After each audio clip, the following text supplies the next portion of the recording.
Welcome back guys.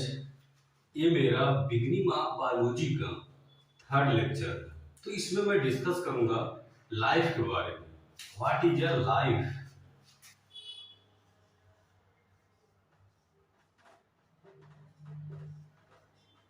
What is a life? Life क्या है? तो लाइफ एक टाइप का एनर्जी है। ना उसको हम सीन कर सकते हैं, ना टच कर सकते हैं। लाइफ इज अ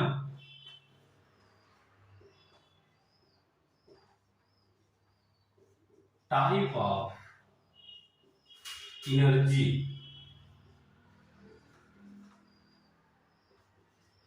neither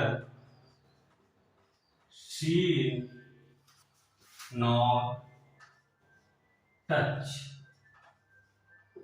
तो लाइफ क्या हमारा एक टाइप का एनर्जी कह सकते हो। ना ही उसको सीन किया जा सकता है, ना ही टच किया जा सकता है। मैं एक एग्जांपल लेता हूँ इंग्लिश ग्रामर से। इंग्लिश ग्रामर में एक होता है डायनेमिक वर्ब होता है, एक होता है स्टैटिक वर्ब होता है। तो मैं स्टैटिक वर्ब का मैं एग्जांपल लेता हूँ। स्टैटिक वर्ब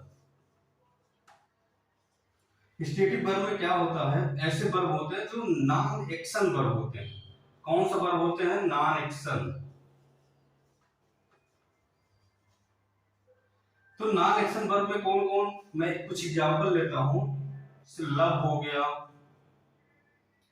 हेट हो गया, हैप्पीनेस हो गया, ये सब स्टेटिव वर्ब के एग्जांपल हैं। तो ये सब क्या है? लव, हेट, हैप्पीनेस, ये सबको भी हम लोग सीन नहीं कर सकते, ना ही इसको टच कर सकते हैं। तो उसी टाइप से हमारा एक लाइफ भी एक ऐसा वर्ड है, एक ऐसा एनर्जी बोल सकते हो। न इसको सीन किया जा सकता है, न इसको टच किया जा सकता है। तो फिर लाइफ को डिफाइन कैसे किया जाए? तो लाइफ को टू टाइप्स डिफाइन किया गया। Two types life is defined into two types. तो फर्स्ट टाइप क्या है, मैं डिस्कस करता हूं। फर्स्ट डिफिनेशन क्या है? फर्स्ट डिफिनेशन है द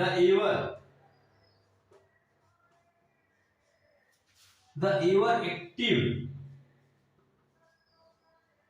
एंड changeable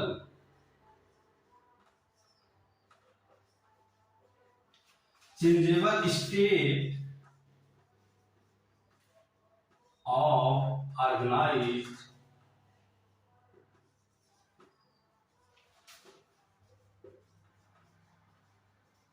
मैटर।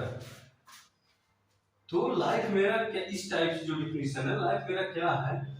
सदैव एक्टिव हो और ऑर्गेनाइज मैटर चेंजेबल स्टेट में हो, वही हमारा लाइफ है। एंड सेकेंड पॉइंट है, सेकेंड डिफिनेशन जो है डिफाइन किया गया है, मैं एक एग्जांपल लेता हूं। फॉर एग्जांपल प्रोटोप्लाज्म का। तो प्रोटोप्लाज्म क्या है? Highly organised living matter.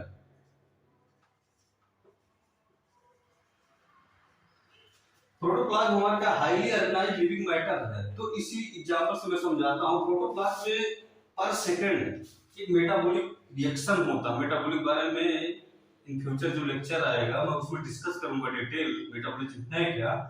But अभी के लिए मेटाबॉलिज्म समझाने के लिए बता रहा हूँ। मेटाबॉलिक रिएक्शन पर सेकंड बिलियन ट्रिलियन ऐसे होते रहते हैं, ये ऐसा बता भी चुका हूँ। तो जब ये रिएक्शन होते हैं तो एक दूसरे में एनर्जी कन्वर्ट भी होता रहता है। इवन जो फेज है एनर्जी के, पोटेंशियल से काइनेटिक, काइनेटिक से पोटेंशियल, और केमिकल एनर्जी बायोलॉजिकल में ऐसे चेंज होता रहता है। जब ये चेंज होता है, उसी चेंज के टाइमिंग पे law of thermodynamics, second law of thermodynamics में मैं ऑलरेडी बता चुका हूं कि जब एक फॉर्म से दूसरे फॉर्म में एनर्जी कन्वर्ट होता है तो कुछ एनर्जी हीट के टाइम में लॉस होता है। तो वही एनर्जी हमारा क्या कहलाता है, एंट्रोपी। तो जब इसमें कन्वर्ट हो रहा है तो ये एंट्रोपी एंट्रोपी हमेशा लॉस हो रहा है। तो एंट्रोपी लॉस होगा, ऐसे और जब लॉस होगा तो इसका तो मैं तो बता ही चुका हूं ऑलरेडी, ये लॉस होता रहता है इन्वायरमेंट से, फिर अपना फूड के फॉर्म में अपना फिर केमिकल लेके अपना इक्विलिब्रियम स्टेबल रखता है।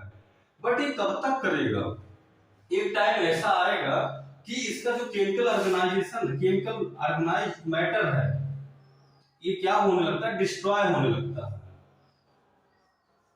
ऑर्गेनाइज्ड मैटर जो है लॉस होते होते डिस्ट्रॉय होने लगता है। डिस्ट्रॉय होने के फिर फाइनली क्या हो जाता है,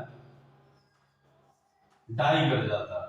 तो लिविंग ऑर्गेनिज्म फाइनली डाई कर जाता है। कोई इमोर्टल थोड़ी है, तो यही चीजें हैं, फिर लास्ट में वो डाई कर जाता है। हम तो इसी बेसिस पे इसको डिफाइन किया गया है,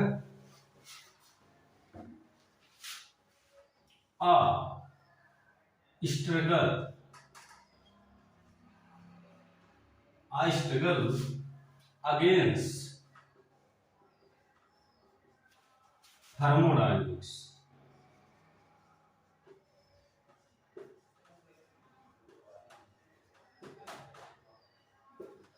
तो लाइफ वो चीज है, दूसरे डेफिनेशन के रिगार्डिंग, लाइफ वो चीज है जो थर्मोडायनेमिक्स के अगेंस्ट हमेशा स्ट्रगल कर रहा, वही तो है लाइफ। अभी मैंने बताया इंट्रोपी टोटल लॉस हो रहा, फिर फूड के फॉर्म में जो केमिकल लेके मैं लिविंग ऑर्गेनिज्म जो है अपना स्टेब्लिश किया है इक्विलिब्रियम। तो यही तो स्ट्रगल ही तो लाइफ है, थर्मोडायनेमिक्स अगेंस्ट स्ट्रगल करना ही तो लाइफ है। तो ये सेकंड डेफिनेशन है आपका लाइफ का। आई होप आप लोग समझ गए होंगे। अब मैं डिस्कस करूंगा characteristics of living organism. Characteristic of living organism, characteristic of living organism के बेसिस पे हम डिफरेंशिएट करेंगे कि living things and non living things में क्या डिफरेंस है। तो ये किसकी बेसिस पे किया गया है कैरेक्टरिस्टिक्स ऑफ लिविंग ऑर्गेनिज्म, ये है स्ट्रक्चरल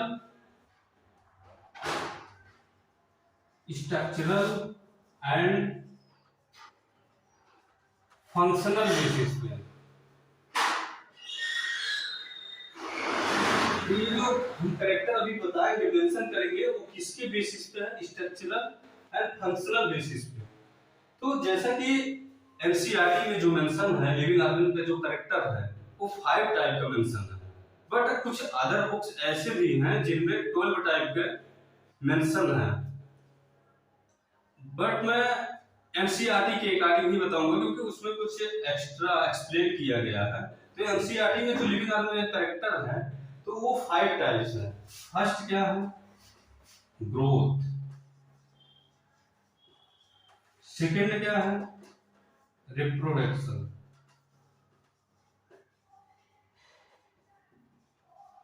थर्ड क्या है, मेटाबॉलिज्म। फोर्थ क्या है, सेलुलर ऑर्गेनाइजेशन।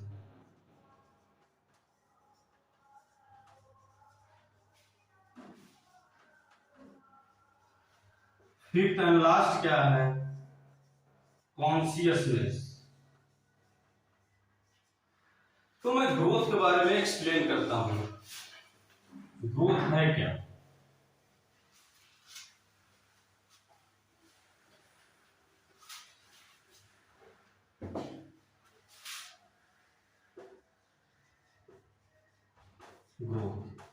ग्रोथ जो होता है 2 टाइप से ग्रोथ करता है। लिविंग ऑर्गेनिज्म में जो ग्रोथ है 2 टाइप से होता है, 2 कैरेक्टर शो करता है। कौन कौन सा, फर्स्ट कैरेक्टर शो करता है इंक्रीज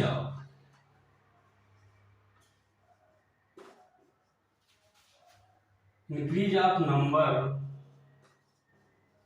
एंड सेकंड कैरेक्टर जो शो करता है ग्रोथ, इंक्रीज ऑफ मास।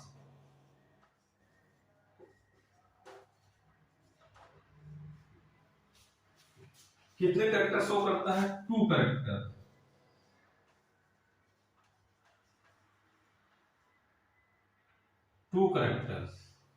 तो क्या, increase of number, increase of mass, इसी 2 टाइप से लिविंग ऑर्गेनिज्म में ग्रोथ होता है।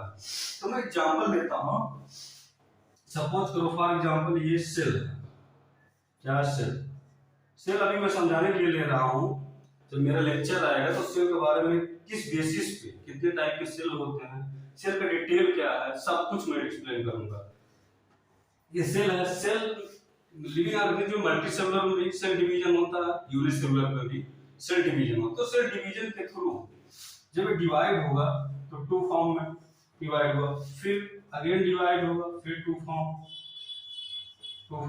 तो ये नंबर बढ़ना है ना, तो या तो किसी चीज का नंबर बढ़ जाए, इंक्रीज ऑफ नंबर। तो ओवरऑल सपोज करिए ये कोई बकेट है, इसमें अगर कोई चीज 3 है, 4 है, उसको 8 हो जाए, फिर उसके बाद नंबर बढ़ जाए, ओवरऑल बढ़ जाएगा साइज। तो या तो नंबर बढ़ जाए ये सेल डिवीजन के थ्रू, या तो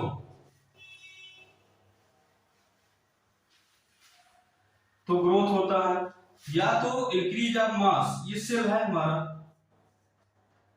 या इसका साइज इतना इंक्रीज हो जाए, मास बढ़ बढ़ के ये साइज इतना छोटा स्मॉल साइज का है, ये लार्ज साइज का हो जाए, मास बढ़ गया इसमें, मास जब इसमें गेन हो गया तो ये साइज बढ़ गया इसका। तो या तो इंक्रीज ऑफ मास हो जाए, या तो सेल डिवीजन होके नंबर बढ़ जाए। तो दोनों टाइप से ग्रोथ शो करता है। आई होप आप समझ गए होंगे। तो ग्रोथ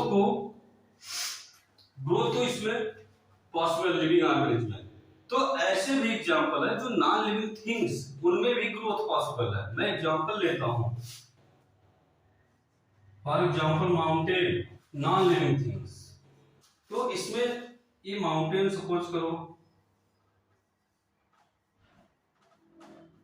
तो ये माउंटेन है, तो इसमें क्या होता है, डस्ट पार्टिकल, बहुत से डस्ट पार्टिकल ऐसे कुछ और अदर मैटर ऐसे आके डिपॉजिट होते रहते हैं, कंटिन्यूसली डिपॉजिट होते रहते हैं, ईयर टू ईयर ऐसे डिपॉजिट होते रहते हैं। तो क्या हो, ओवरऑल इस पे भी तो ग्रोथ हो गया, डिपॉजिट होते होते डस्ट पार्टिकल अदर मैटर्स एक पे डिपॉजिट होते होते एक इसका भी ग्रोथ हो गया। तो इससे क्या पता चला कि नॉन लिविंग थिंग्स जो है वो भी ग्रोथ कर सकता है, वो भी ग्रोथ कर सकता है। जैसे लिविंग ऑर्गेनिज्म ग्रोथ किया वैसे ये भी ग्रोथ कर सकता है, नॉन लिविंग थिंग्स। तो फिर इसमें क्या डिफरेंस है, ये एक्सटर्नल ग्रोथ करता है, एक्सटर्नल ग्रोथ करता है, बट लिविंग ऑर्गेनिज्म जो है इंटरनल ग्रोथ करता है। सपोज करो एक टिश्यू है, टिश्यू, तो इसमें सेल डिवीजन हो रहा, तो अंदर अंदर सेल डिवीजन हो रहा ना, इसके इनसाइड हो रहा। जैसे लिविंग ऑर्गेनिज्म, मैं अपना एग्जांपल लेता हूं, तो अंदर सेल डिवीजन ऐसा तो है नहीं कि डस्ट पार्टिकल आ रहा है, डिपॉजिट हो रहा है, कुछ हो रहा, मेरा बल्कि होता जा रहा, नहीं, अंदर सेल डिवीजन होकर आदमी बॉडी बिल्डिंग बल्कि होता चला जाता है। तो ये अंदर से, तो इसमें क्या होता है, इंटरनल ग्रोथ होता है। तो आई होप आप समझ गए होंगे कि ग्रोथ जो है नॉन लिविंग थिंग्स और लिविंग थिंग्स दोनों में हो रहा है, बट एक में एक्सटर्नल ग्रोथ, एक में इंटरनल ग्रोथ। मैं और कुछ चीजें बता देता हूँ एक्स्ट्रा पॉइंट ग्रोथ के बारे में। ग्रोथ क्या होता है, एनाबॉलिक फेज होता है, एनाबॉलिक फेज होता है, ग्रोथ एक एनाबॉलिक फेज होता है। मैं जब मेटाबॉलिज्म डिस्कस करूंगा तो उसमें बताऊंगा कैटाबॉलिज्म में एनाबॉलिज्म क्या होता है, डिटेल बताऊंगा। बट अभी ये जानो कि ग्रोथ जो हमारा होता है एनाबॉलिक फेज होता है। और क्या, तो अगर मल्टी सेलुलर ऑर्गेनिज्म में आप बात करेंगे तो प्लांट्स और एनिमल्स, तो एनिमल्स हमारे जो हैं, एनिमल्स का जो ग्रोथ होता है वो सर्टेन एज तक होता है। प्लांट में उसके पूरे लाइफ स्पान तक ग्रोथ होता रहता है। तो अभी इतना ही ग्रोथ के बारे में, और जब हमारा आगे लेक्चर आएगा तो मैं और डीप डिस्कस करूंगा, बट अभी इतना ही। तो जब ग्रोथ हमारा लिविंग में भी पॉसिबल है एंड नॉन लिविंग में पॉसिबल है, चाहे वो एक्सटर्नल हो या इंटरनल हो, तो फिर इसको डिफाइन कैसे करेंगे कि कैरेक्टरिस्टिक ऑफ लिविंग ऑर्गेनिज्म, कि हम कैसे मानेंगे कि लिविंग ऑर्गेनिज्म जी है, जो हमारा नॉन लिविंग थिंग्स भी ग्रोथ कर रहा है। तो इसीलिए इसको बोला गया क्या, ग्रोथ इज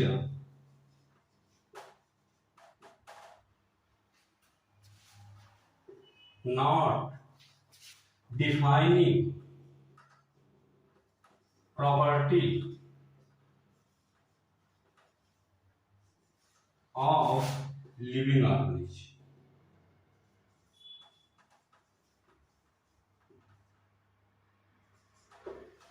इसलिए ग्रोथ को बोला गया, ये डिफाइन प्रॉपर्टी नहीं होता, लिविंग ऑर्गेनिज्म का डिफाइन प्रॉपर्टी ग्रोथ नहीं होता है। तो आई होप आप लोग समझ चुके होंगे। Thank you so much for watching this video.